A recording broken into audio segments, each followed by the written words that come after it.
Hi, everyone. Before we start the show, I just wanted to update you on where I am and what I'm doing. I'm in Australia for a few weeks. Why am I in Australia?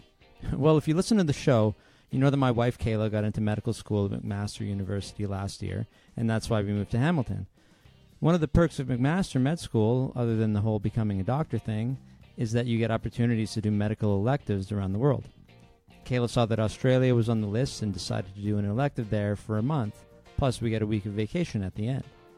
I couldn't do the whole month, but I joined her halfway through, and I figured if she's going to be at work all day, I should do something productive, like interview some Australians for the podcast. I'm very interested in having a diverse group of guests on this show, whether it be diversity of age, gender, race and ethnicity, sexual orientation, ability and disability, personality, socioeconomic status, education level, or life experience. It's important to me that my guests aren't simply a reflection of the white, straight, cisgender male that I am. If you look at the 42 episodes so far, you'll see that there's some diversity, but I have a long way to go before I reach my goal. So when I started my Australian guest research and found some amazing women in the space, I decided my series would be the Women of Australian Personal Finance. I'm excited about this series, which will be airing in September of 2018. This is also the last week to enter my July book giveaway. 5 lucky people will win a signed copy of Cashflow Cookbook by Gord Stein, who is my guest on episode 36. To enter, head over to bohumphreys.com/giveaway. This is the Personal Finance Show.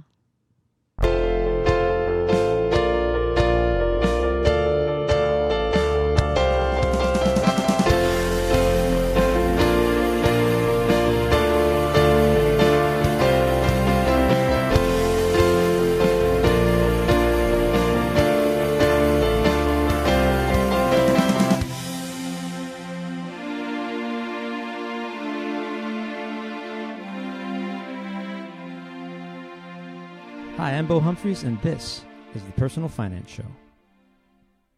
Ian Clarke was the Chief Financial Officer, or CFO, at Maple Leaf Sports and Entertainment, or MLSE, for 26 and a half years, and as of 2017 is the current CFO of the Greater Toronto Airports Authority, or the GTAA. As a CFO, he manages the finances of corporations, but is corporate finance really that different from personal finance? As it turns out, they're pretty much the same, except for the human emotions that are involved in personal finance. Emotional spending and emotional investing can lead a rational person to spend money they don't have or gamble money they can't afford to lose. But often the way out of a bad financial situation is to put the emotions aside and treat our personal finances like a business. In a business, you're accountable for your financial actions, as you should be in your personal life. But what happens instead is that you might decide you want to buy something before you calculate whether you can afford it. It's this kind of behavior, encouraged and promoted by credit card companies, that leads people into real financial trouble. So have a listen to Ian's personal finance story and his experience as a CFO. Hopefully you will see the value in his rational approach to money management and life in general. I used to go down to the corner store. I lived in Pierrefonds in Montreal, and we used to ride our bikes down to Saint Genevieve through fields and awesome, and then go to the store. Go to the in those days was what we used to say the dépanneur, and and go and we used to buy our Orange Crush soft drink and buy chips and gum and candy. And so, you start off with an allowance, and then you get a chance to spend it. Do you remember how much your first allowance was? It might have been a couple of bucks, every 2 weeks or something, $5 every 2 weeks or something. So you go down, you buy it. And then as you grow, you play sports. And the worst thing for me used to be buying hockey sticks, not the big ones or little ones. No, the big hockey sticks to play hockey with. And I used to like taking slap shots, so you'd break them. They used to be my old sticks used to be Canadians. They was a Canadian type of stick, as I recall. And then you got then the Sherwoods and all those things came out, but they were all wooden sticks. And so breakable, and you're saving up all your money for you're going around, and your dad wanted you to play hockey, but you kept breaking, so you go and buy a new one. Then you played road hockey with it. Yeah, which all on that the pavement stuff. that'll ruin it. Right. So between that and baseball mitts and a bat, you had to try to use your money wisely, and then sweet talk your mom, because your dad wouldn't give it to you, to be able to get some other stuff. So. The lessons of trying to, take your money and make it stretch started young. And then, as necessity is the mother of invention. Yeah. And so as you need more money, you start doing odd jobs in the neighborhood. That's right. What was available to you? I'd cut grass. If a neighbor needed help lifting rocks, putting in a fence post, or whatever it was. A couple of bucks shoveling. Here and there. Yeah. You just sort of bit by bit. Did you learn something about how all this adds up? Well, yeah, because I had my dad had a snow blower, and so you'd go out and you do someone's snow, and you get some bucks, and it gave you some money to spend the way you want it. Did you have to give your dad a little commission every time? No. Just make sure I did all the chores around the house. That's right. Okay. Exactly. Because maybe at this point you're not getting allowance anymore. Or did you still get it? Yeah, my parents weren't as formal with allowances. Yeah. Okay. As it went on, it was more about, hey, we have an obligation at home to help, and I used to vacuum the house once a week, and people would come by on a Saturday and they'd hear music blaring or something. And I couldn't hear the doorbell because the music's blaring. I'm doing it as quick as I can. You're doing it. And just to skip ahead for a sec, what is your policy on allowance, or what was it when you how many you have kids? Yeah, I have two boys, and they're growing up. They're out of the house. They're out of the house. But when they were growing up, how did you apply the same concept? You know what? We weren't formal on allowance either, but we tried to make sure they understood the value of a dollar. Mm-hmm. We weren't as fortunate as I wanted to be in terms of making them work as hard as I did for the dollar. So, it's the old story of, I used to walk to school barefoot uphill in a snowstorm. Yeah. And I wanted my kids to do that, but it didn't happen. No. And but they learned the value of a dollar by us saying no, or being able to say, hey, you've got some money, because your grandmother would give you money, family members would give you money. You encourage them to save. Sure. And then build it up to what they want. And so one of my sons was at an early age, not early age, but invested in Under Armour and did some stuff like that. Really? With some of his money. So okay. you quickly get them to open up an account. The bank, one of the things that my parents did for me and we did for our kids is we said, hey, get a credit card, establish a credit rating early on. How early can you get it in Canada? I thought you could get it at 18. Yeah. So Isn't that get still it, the case? Yeah. So get it early, and establish, put $2 on it and pay it back, or whatever it is, right? Just to say you have it, because you never know. Because people get it and they get it thrown upon them, and if they're not taught, it's a great thing to teach your kids what it actually means. Because if they just get the offer from university, then they're like, extra money, right? That's what they think when they look at this, oh, free credit cards for everybody. And if nobody taught them, they won't understand that it's the interest impacts, and oh man, it's just ridiculous. Well, for us, probably more discipline, partially more discipline came in for them when they both went away to the same university. We weren't lucky enough for them to live in the same building, but so as you'd say, okay, well, I'm paying your rent to begin. I'm paying the rent every month. Sure. You're going to make some of your summer money stretch. Mm-hmm. So that could be your beer drinking money. Yeah. But then, we would say, okay, here's your living expense, and here's the amount that goes into your account at the beginning of the month. So that was also later on in life, another lesson of how to budget and how to use your cash wisely. And you can teach kids how to do this without making them go too much without. You don't have to hold back the necessities for them to be able to learn. Well, the motivation is the beer money. They maybe don't even care if they don't pay rent or they live in a crappy place. That's more your comfort. I want them to live in a nice place, and they're all I care about is having fun with my friends, and I'll work for that. Okay, let's jump back to you then.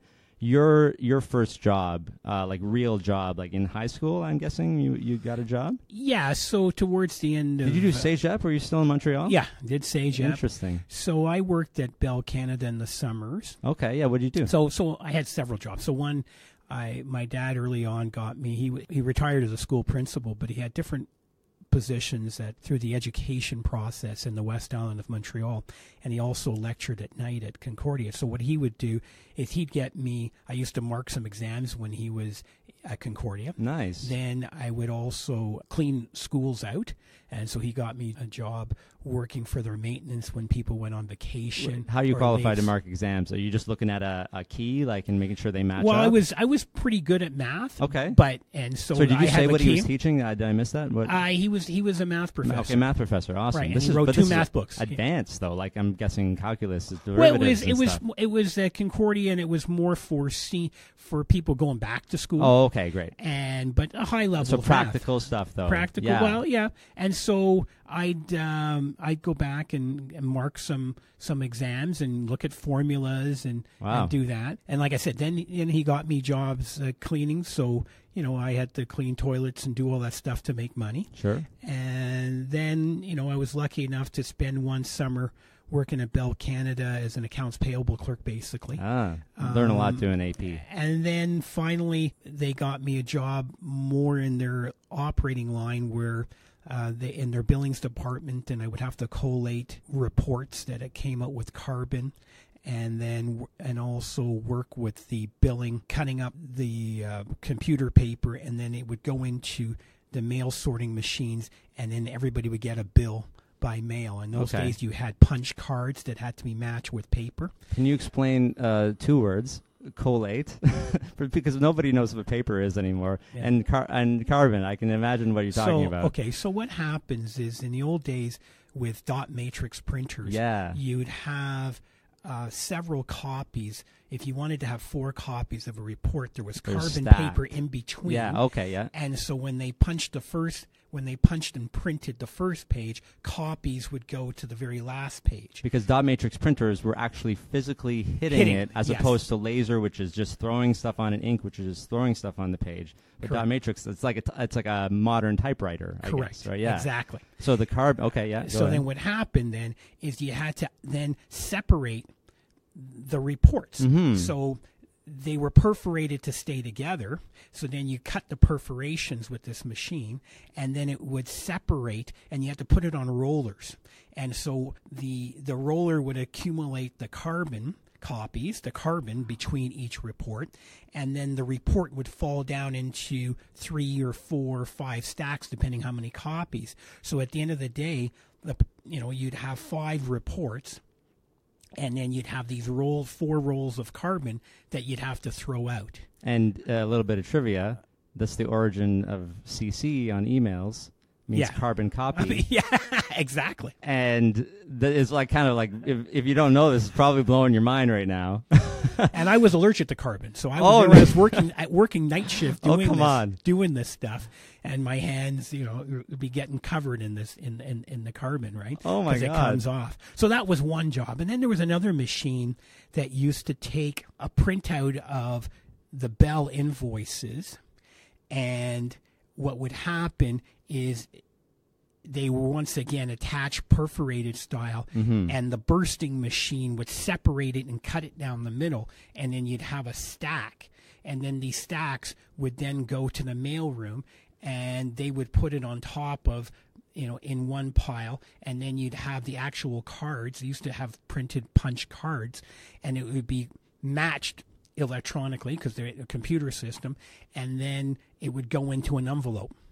And then the envelope would be sealed, and then it would be mailed out. And that's how, so we were in the mail room, and the machines were loud, and you had senior operators. Machines would break down, they would get jams, then you'd have to reprint. So those were days I spent. So what year? What year is this? This is probably 1982. Okay. Oh, I spent probably 3 summers down there. So you're learning about business. This is like this is preparing you for everything in business. Well, administratively, it prepared me to say that I want to be a white collar worker. Yeah. That's right. Cleaning toilets and doing that. I mean, it was almost equivalent to working in a factory, because you were working in a factory, a paper factory almost, making all this stuff, sorting, and it was monotonous to you then? I mean, other than the allergies. Yeah, it was. I mean, you'd work night shift, and sometimes some billing cycles were a little bit less busy. So you try to, if you knew your boss, you might get out early. Sure. I used to like to go and play golf immediately after my shift, and then I'd sleep in the afternoon. And so, it was good money. And so you took the money, you worked it. You did what you had to do to put yourself through university. So that's why you're doing this. Yeah, this is the motivation. Yeah. So what did your parents say about helping you with the university? Was it not on the table? No, I think they helped me with the first payment, and then, hey, go and help yourself. Yeah. And that was it. So that's it, right? Yeah.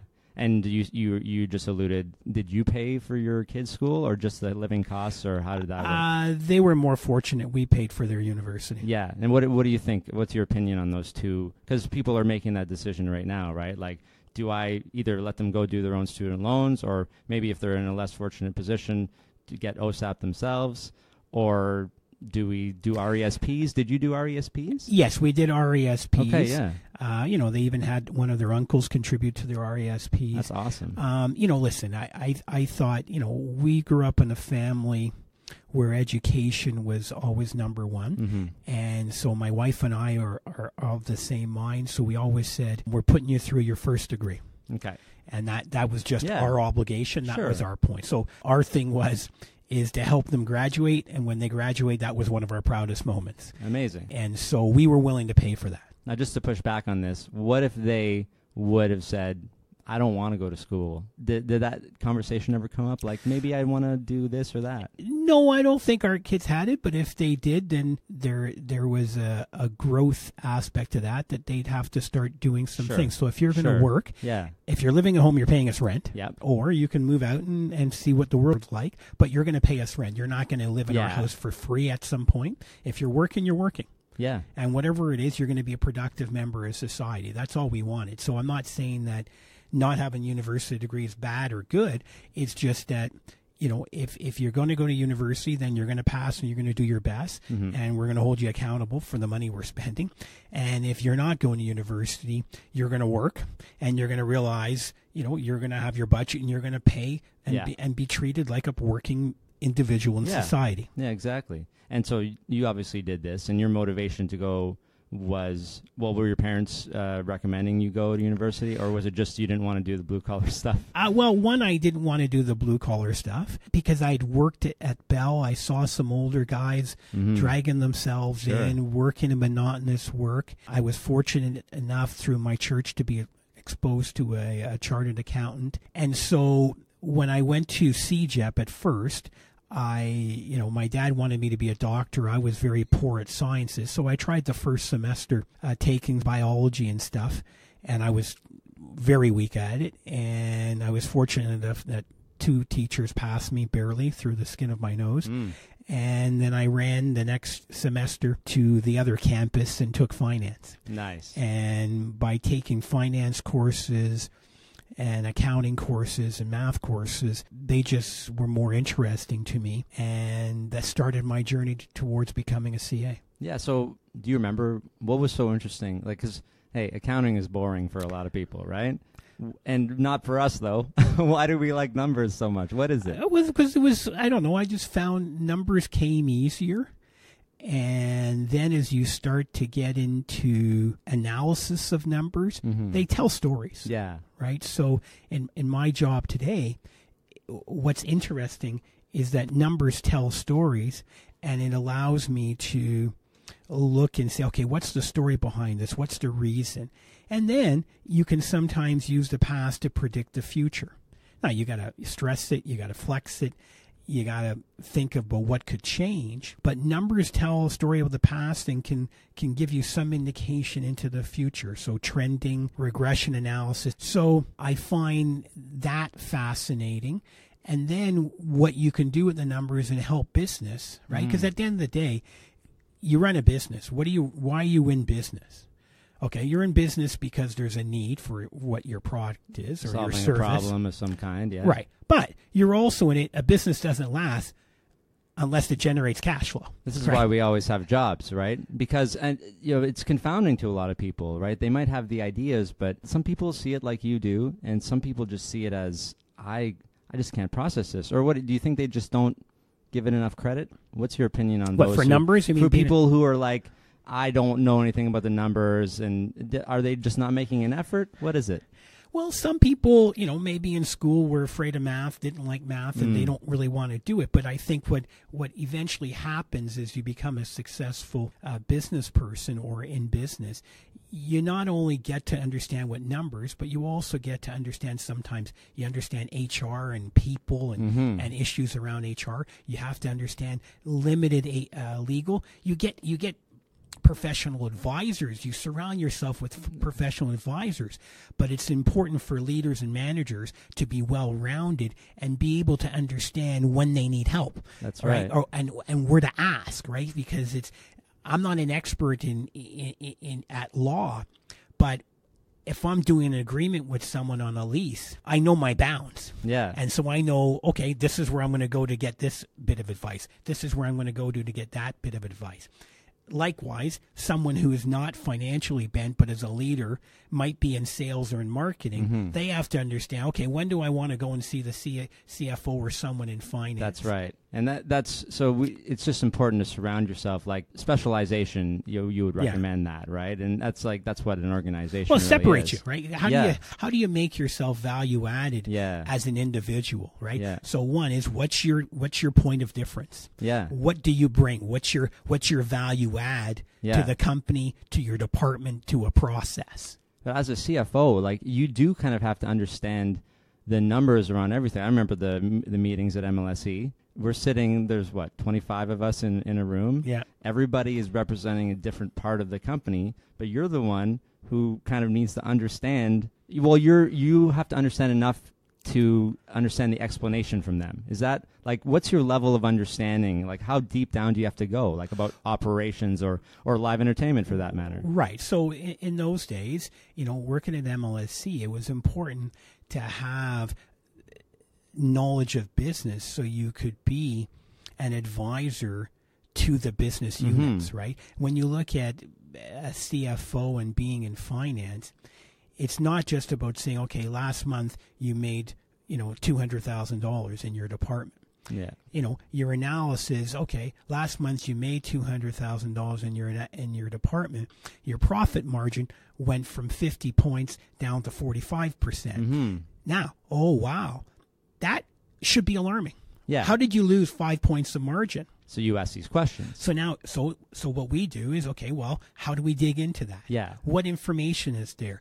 What happens to your sales mix? Yeah. Right? Did you sell more of a higher profit or you sell more of a lower profit margin? Why did that happen? Is it because you didn't have supply? You didn't have your goods at your warehouse and in your stands to sell? Or is it because the customer, their demand and what they want to change? Yeah, or is your price wrong? Whatever. Yeah, something happened in the environment or the economy. Like, so many things factors, but you don't have to know what that is. You just have to be able to ask the question. And so you're like you said, it's like a puzzle. You want to be able to go in there and have the discussion with the business. So first you got to give the business enough indicators and enough numbers so you can say, okay, here's the story of the theme we're seeing. Now then you sit down with the business and then you say, okay, let's look at why it's happened. How did it happen? What's the story behind it? That's where it's fun, because now you're solving something. Now you're trying to improve something. You're trying to sometimes change behaviors or a process. Yeah. Whatever. Or you might say, hey, we need to drop this product. Yeah, exactly. I'm listening to everything you're saying, and I'm applying it to somebody's personal life. If you can do all this with a business, why do people have so much trouble doing it with their own lives, right? Like, so, as an example, I'm spending more than I make somehow. Nobody's analyzing to figure out why. Well, I think, to a certain extent, I think that business makes you be disciplined. I think when you get to an individual, individuals have different needs. And sometimes some individuals are trying to impress a girlfriend. Sometimes some individuals are trying to impress a friend. Sometimes they get themselves into a mental state where they need something that gratifies them, and so their emphasis is on gratification, as opposed to sitting back and saying, I've got to tailor my gratification to my budget wherewithal, right? Yeah. And so because it becomes personal, and so we all prioritize different things in our life. That's the key, isn't it? It's business is business, and I mean, we're not supposed to bring the emotions in, but it's hard to do that with your personal life. And people think that that's too rigid or something, right? But when it comes to your finances, it's kind of a good idea. Absolutely. I think that you have to take that approach. And that's why, you would advise people to say, okay, Liz, how much money do you bring in? Yeah. What are your mandatory bills? If you have a mortgage on a house, you got to pay the mortgage on the house. Then you've got to pay all the utilities. You can't not pay utilities. That's right. Okay. Then you decide, okay, well, how much you want to spend on internet and TV if you're buying TV or phone or your cell phone. So you want to figure out how much you need, how much you can do in that. Then you before you do that, you also talk about how much money you need to eat, right? Yeah. So you got to buy all of food, your necessities. All your necessities. Hopefully you make more money than your necessities. So that's a good thing. That's a tough situation, because we do talk about that. And whenever I'm talking about, like, don't spend more than you make, I'm not talking about people who can't afford to live. I'm talking about buying the big screen TV, right? Because it's really tough to address. You have to earn more money. That's kind of the only solution to that. Exactly. But if it's a matter of now you've covered all the necessities and what do you have left over, then what would you do there? So then you start to say, okay, what are the other things that I'd like to buy, right? Because also in your necessities is a basic wear of clothing. Yeah. So then you sit there and say, okay, well, what else do I want to spend money on, right? And depending on where you are in your life, you might say, okay, do I want to play hockey? Or do I want to play golf? What kind of books or magazines do I like to read? What hobbies I have? Yeah, everything. Okay, or I like to travel. Yeah. So I want to go away once a year. Experiences. Okay? So if I have $2,000, I can probably drive somewhere nice in the States and have a good time. Sure. I can't fly to Europe and stay in a hotel for that. So I think what you have to then do is you have to be realistic with your dollars and set your expectation. And then with that level of expectation, set your priorities. You have to know what's really important to you. And, we never have enough money to spend on everything we want. Rich people do, but the average person doesn't. So now it becomes a prioritization. If I do this, I don't do that. If I do this, I don't do that. And you can't always get what you want, as the Rolling Stones said, right? But if you try, sometimes you get what you need, right? Right. I don't know if I'll have to pay copyright for saying I know that, for saying but I might cut this out. But and it's funny, like, because people have to listen to you as CFO. If you say, you made a good case for what this cost, this thing that you want to buy, but we can't afford that this year, or you didn't make the best case for it. Somebody else beat you out, right?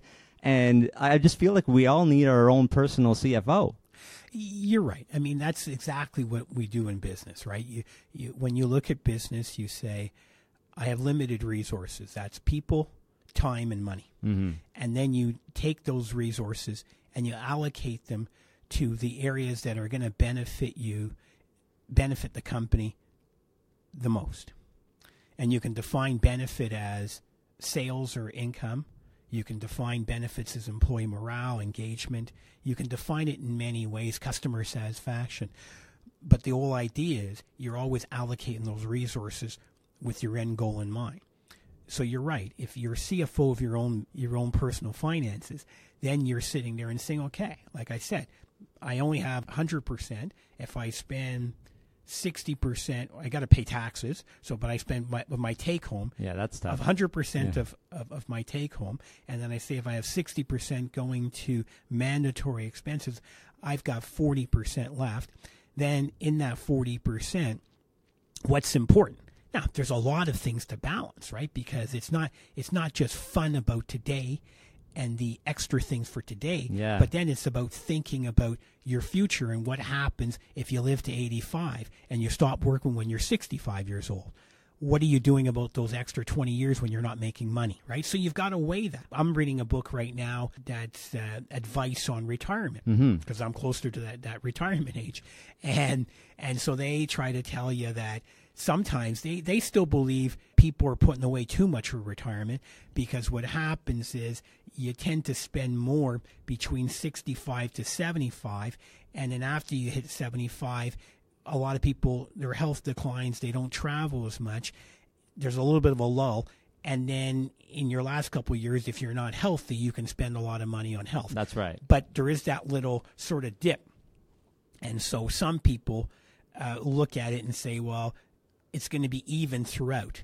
And you don't travel as much or whatever. So anyway, it is a benefit to have some financial planning software that allows for the variations, instead of just like, I'm going to need $80,000 a year until I die. Because you're right. I mean, but it does allow for the unexpected healthcare costs that you mentioned, that we should all kind of plan for, even though we hope that we don't need that.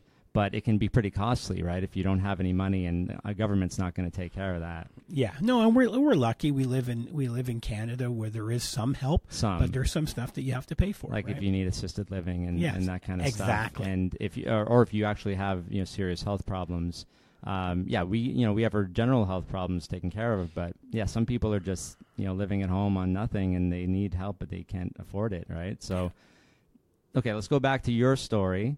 So you finished university with what degree?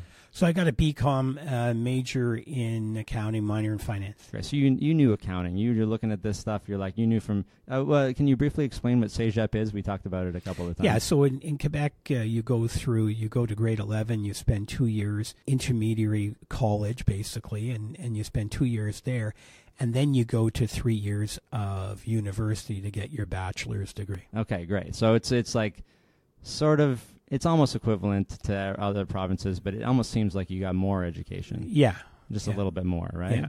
Yeah. Was it painful? We all, there comes a point where you all say, let's get out there and make some money. Yeah, exactly. But, like everything else, we're always impatient. So sometimes you do have to go slow and learn and pay your dues. So where'd you start? Did you start in auditing? Yeah. So I graduated from Concordia, and then I started a year later at KPMG in Toronto. Okay. Fortunate enough to work on a large audit group at KPMG downtown Toronto.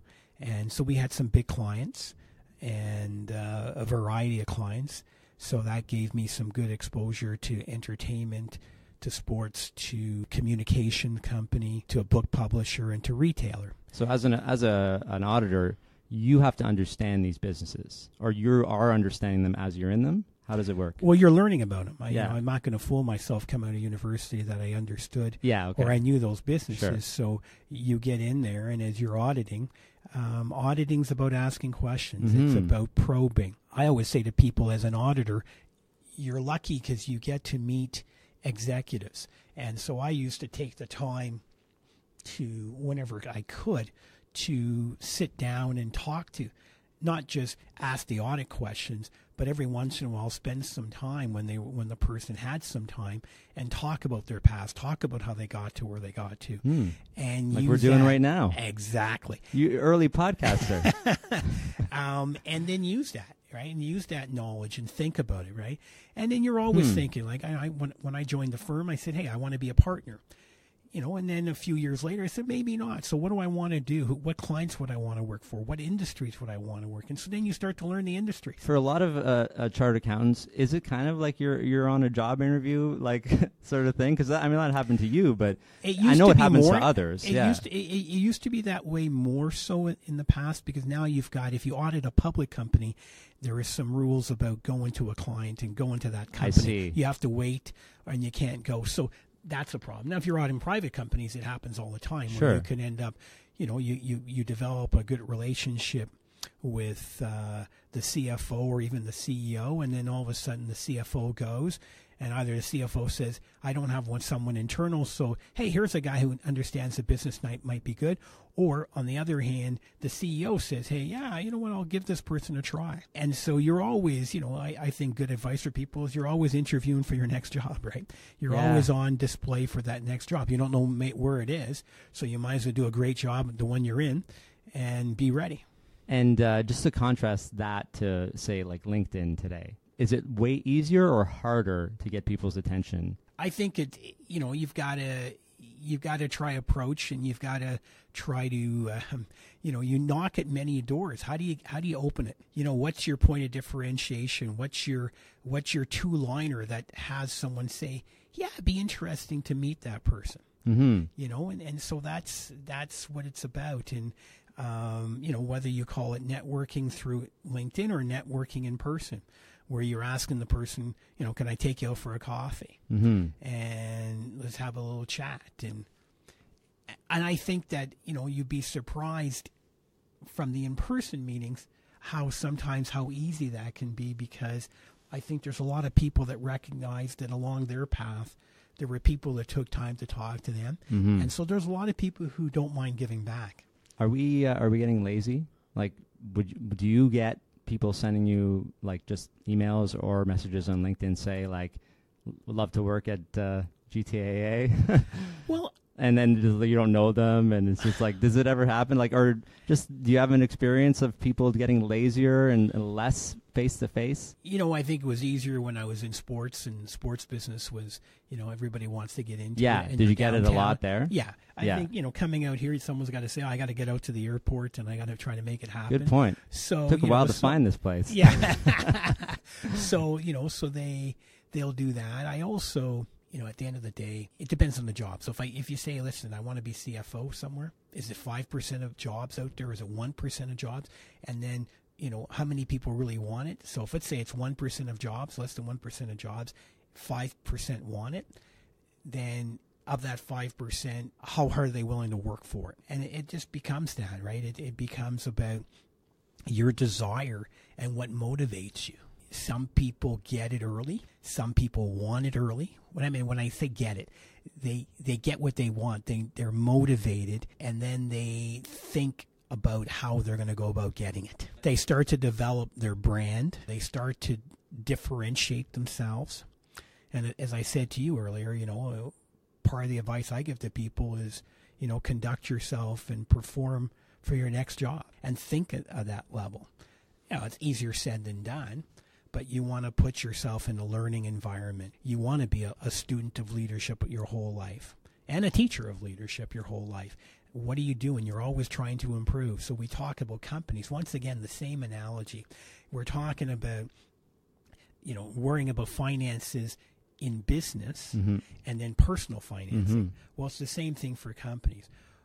Companies have to innovate. They can't get complacent. They've got to be constantly improving. They've got to be constantly mindful and hearing what their customers are saying. It's the same for the individual. Yeah. If you're not moving forward, if you're not improving yourself, are you losing ground at your company? Are you not contributing to the next water level that company needs you to perform at? Are you getting too comfortable, say, doing the same thing because it's safe and it's easy? And then you wonder at a certain point why you feel a little bit unhappy. Right? Exactly. Because people, I've been speaking to various people who either had some success early and then they thought money was the thing, and it turns out money's not the thing. And the thing that is actually more important is, discipline and having a challenge.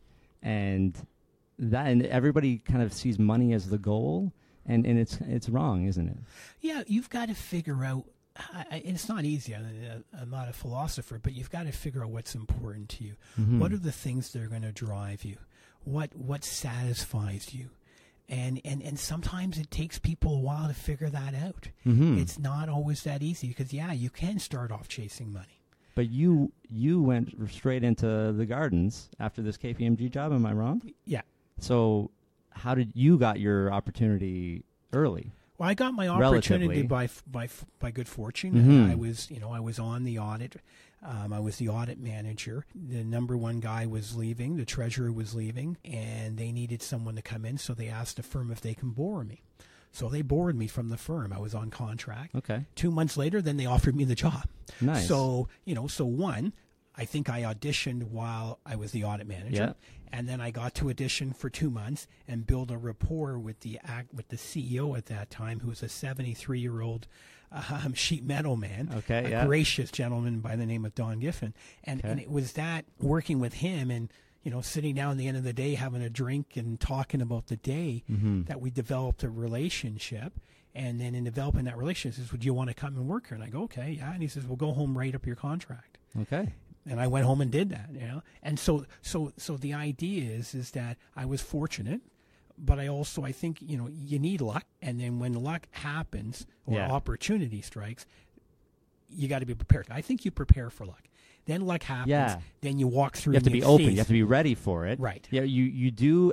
Well, I think somebody says to me, you do your best at everything, so that when the opportunity comes, you're already there. You're at your best. Right. And so someone will see your best, and you don't know when that's going to be.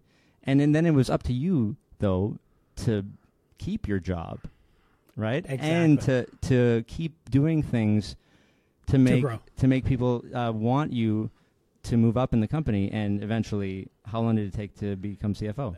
So basically, I was always the number one finance person. Okay, but I started off as controller, then I went to VP, then I went to senior VP, EVP. But I was always the number one finance person. Our business got more sophisticated, it grew, and so titles changed. But you're absolutely right. Is that along the way, I had 7 bosses, right? Mm-hmm. And so with each of those bosses came in, they were hired for a reason. And so you had to learn how to establish new relationships. You had to show them that you could be beneficial, because when you work with a CEO, it is a partnership. Yeah. Right? And so you've got to be valued. You've got to be value in that relationship. Hey, they could have a favorite CFO that they have from the previous place, right? You could have been at risk every time, not because of your lack of talent, but just because of their preference. So you have to prove yourself every time, and it sounds challenging. So you, how long were you CFO of MLSE? 26 and a half years. 26 and a half years. That's a lot. A lot happened in that time. I was there for 6 of those years. And I feel like those were like the big 6 years, though. This was like you built Maple Leaf Square and bought TFC and helped build BMO Field, and I'm missing a couple other things, I'm sure, but those are the main things. Rico was built in that time, and maybe a practice facility or others. But during that time, I feel it's important to mention this. You did a lot of awesome community charity work. Can we talk about that? Yeah. So one day I was watching NFL football, one of my favorite things to do on weekends, and I was watching the NFL, and I saw Terry Bradshaw interview a lady in New Orleans after Hurricane Katrina, and they were showing water levels in where the water level got up to in a home, and they showed the hole in the roof. And it just struck me it would be nice to go down there, and I'm not very handy, but to get a group of people and go down there, because they were asking for money, and go down there and work and give some money. And so it just resonated with me, and it took me about 2 weeks. I said, it'd be interesting to see if I could get people to go down. And I phoned Robert Perreault at Air Canada Jets. He was flying our teams. Mm-hmm. We had negotiated a charter deal with them to fly our teams to the games. And I said to him, if I get a bunch of people, will you give me a good deal to fly us down to New Orleans? He says, and I told him why. He said, yeah, great cause, Ian. Okay. Sure. So then I drafted up an email and a PowerPoint presentation, was going to send it to 25 people. I couldn't press the go button because I just was afraid to ask people. Well, and why is that? Because I'm sure they've asked you for things. No, but it's not in me. I'm not a fundraiser. I don't view myself as a salesman. You're always selling, but I don't view myself as a salesman. Okay, yeah. So then I was talking to another friend, and she convinced me to send it out. And so I did. By the time I got back to work on the Monday, 23 people had replied. And they either said, I'm going or I'm giving you money. So the first year, we had, I think, 26 volunteers went down. And, on our biggest year was 58 people. So we did 5 missions to to New Orleans. What year did it start? Ooh, I think I went in 2009, maybe on the second year. Yeah, I think you probably went second. Yeah. So we did 5 missions to New Orleans, 2 to Jamaica, 1 to Kenya, 1 to Haiti, and then we did our last one was in Canada, where we covered off Calgary and Slave Lake. So through that process, we ended up raising over $1 million, gave it away, and then we also built 18 homes and 3 schools. And I got to fly in an Air Canada charter jet. Yeah, exactly. Let's not forget about that. Not only were these awesome fundraisers, but they were a lot of fun, and they were helping. It was so awesome to just go down, learn. I learned how to build a closet. Probably don't remember now, but I did it, and it's just such a great. It wasn't all MLSE people, right? It was we like got maybe people from all walks of life, quarter or half or something of the people, probably, just because it would be people within the company who want to go. A lot of people from outside the company give money to and within, but it was just such a great team building thing, and to be able to do that plus raise money, and you were just on the fence about even getting this started. No, listen, sometimes, and I've said that to people, I said, when they talk about leadership, they say, you can't have fear. And I've always had a fear of failure. And so that's one of the reasons why I didn't want to send it out, because what happens if no one responded, or if I didn't get enough people?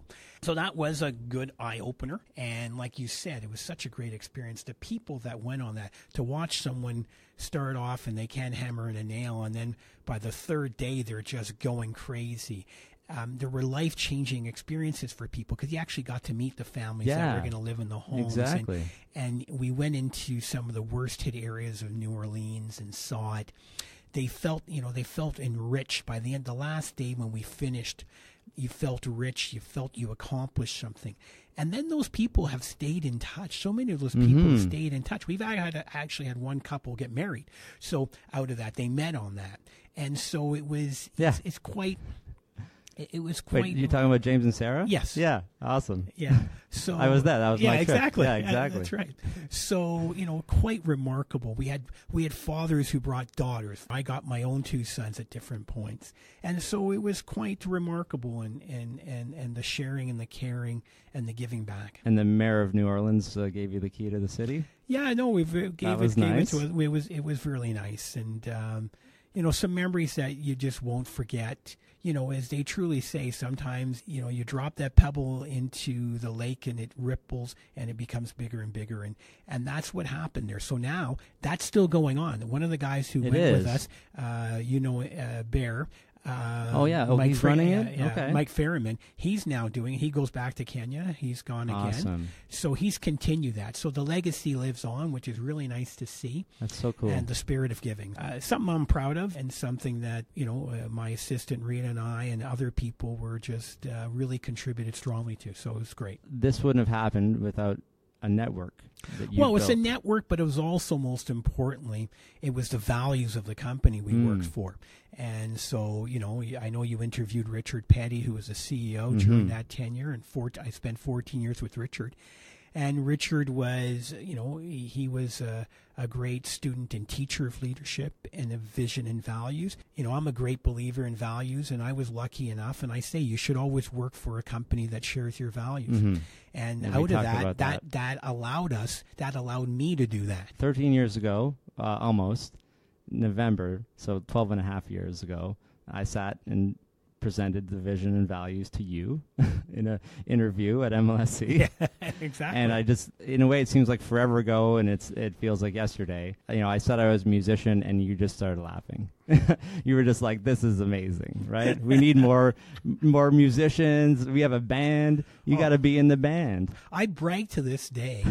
I was talking to someone just within the last week, and I said, it was amazing, because we would have our Christmas parties at the Reservoir Lounge, and we'd have 6 to 7 musicians, and we have our own finance. Plus, MLSE had the play to win, but I said, when you look at the play to win, it was mostly it was a lot of finance. It really people. Was, yeah. Between Wayne, yourself, and Warren. Warren was IT, FIT, was finance, right? Yeah. And then we had another guy who could sing. Noel. Noel. So we had we had some great musicians, and we'd have we threw our own party. It was our own concert. It was great. There's a lot of things that keep people at a company, and the vision and values are a big thing. And community, like there's just so many things at MLSE, right? That were good. And people who won't be named stepped in and started running things.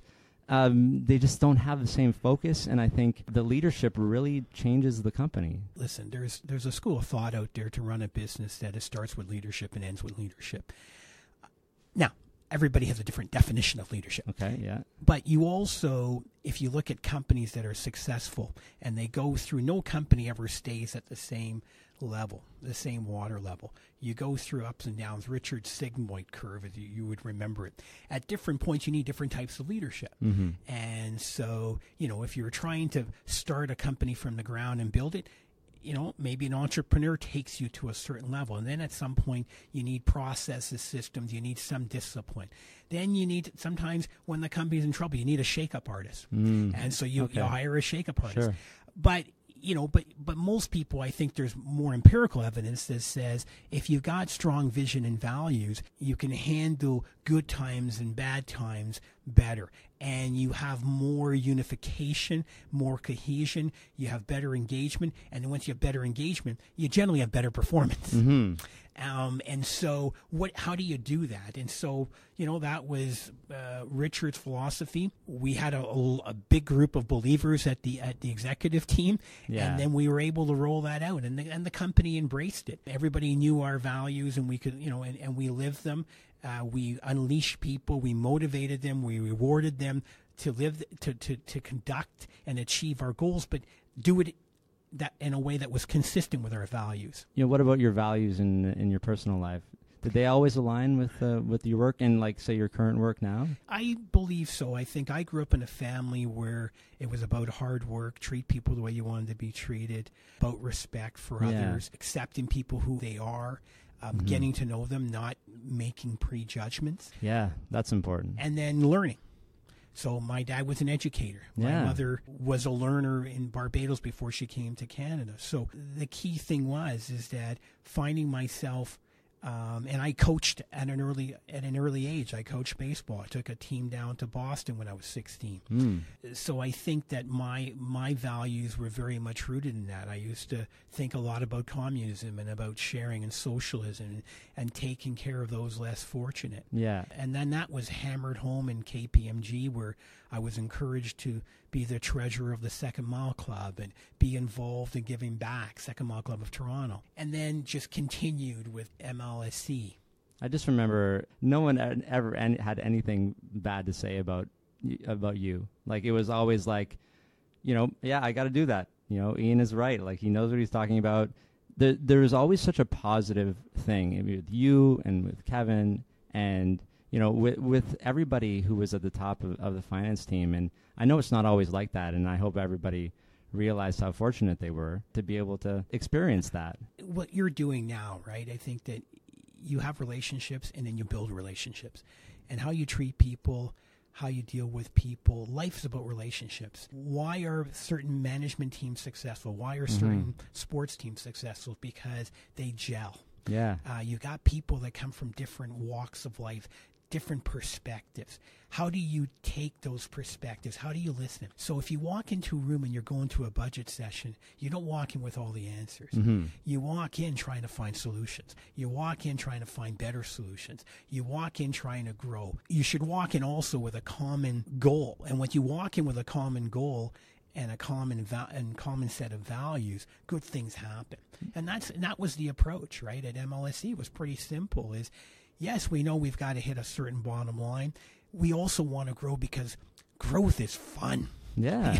Growth is fun. Winning is fun, right? And if you're in a normal business that's not sports, how do you define winning? Growth, bottom line growth, accomplishment, customer service moving up, employee morale going up. Feedback of some kind. Right, right. All those things, right? The difference in sports is you win each day and it's in the paper next morning. Right? So that's a different aspect of it, but that's how you can view growth and winning. And so that's the approach that I've always taken is we did a lot of winning at MLSE off our playing fields. Yeah. And late, now they're winning on their playing fields. Yeah, interesting. Some of those seeds were planted long ago, but they're winning now. And so we always wanted to win. And I think every corporation wants to win. Whether you want to be number one in the marketplace. Do you want to be number 3 in the marketplace?